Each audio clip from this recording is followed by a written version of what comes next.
as a kid growing up, I knew that famous African American and also white figures had both lived in Brookland.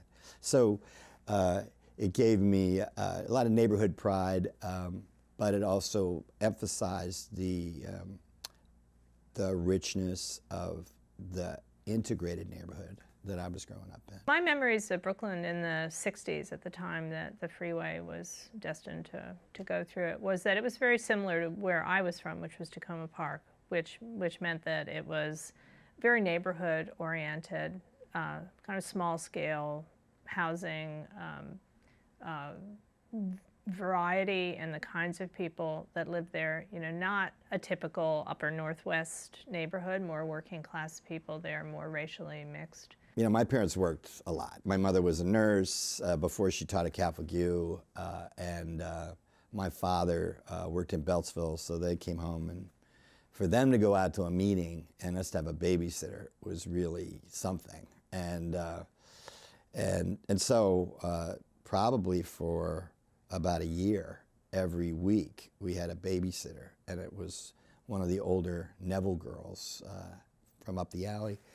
And they would come back and be talking about this idea that there could be a big highway about a block and a half from where we lived that would be elevated, and that the row houses on 10th Street and the apartments in Turkey Thicket would, part of that would be gone, and there'd be a highway there. After the fateful dinner where my mother broke the news that a freeway was going to destroy our neighborhood and Tacoma Park, the first thing my father did was to try to figure out how to get an organization together to fight this thing. You know, immediately he had the idea for forming an organization called Emergency Committee on the Transportation Crisis. And I think this ECTC is such a catchy kind of, you know, name.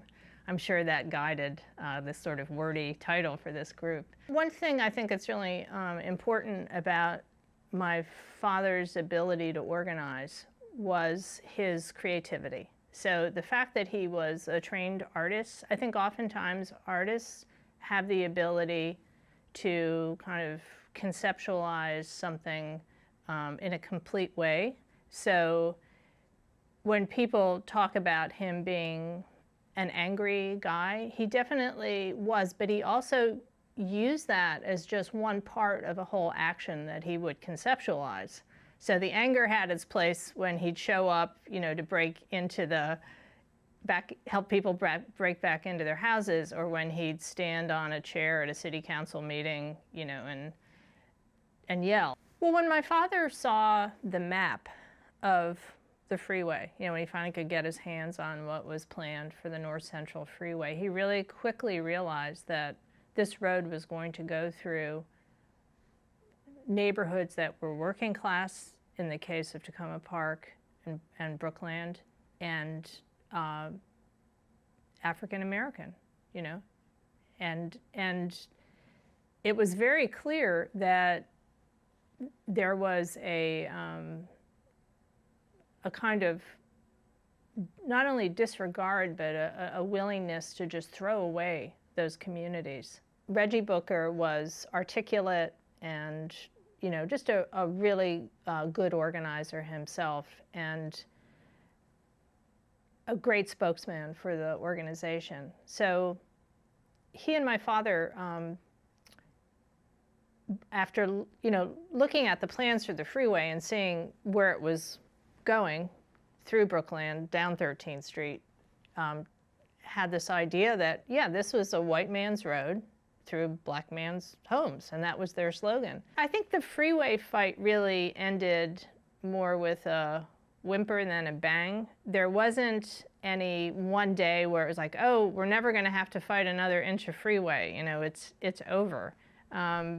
The Three Sisters Bridge fight lingered on, and that was finally killed by Judge Sirica, who in his decision said that these freeways were not paying enough attention also to how the citizens of the district felt about them, which I think showed the importance of these constant protests that my dad had organized. The people around where we lived, when there was this idea that an elevated highway was going to come through, they're not the people that are hiring lawyers.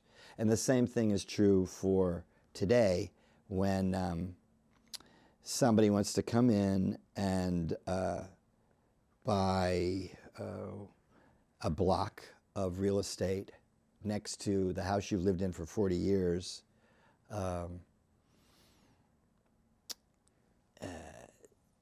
It really feels like you're being pushed out.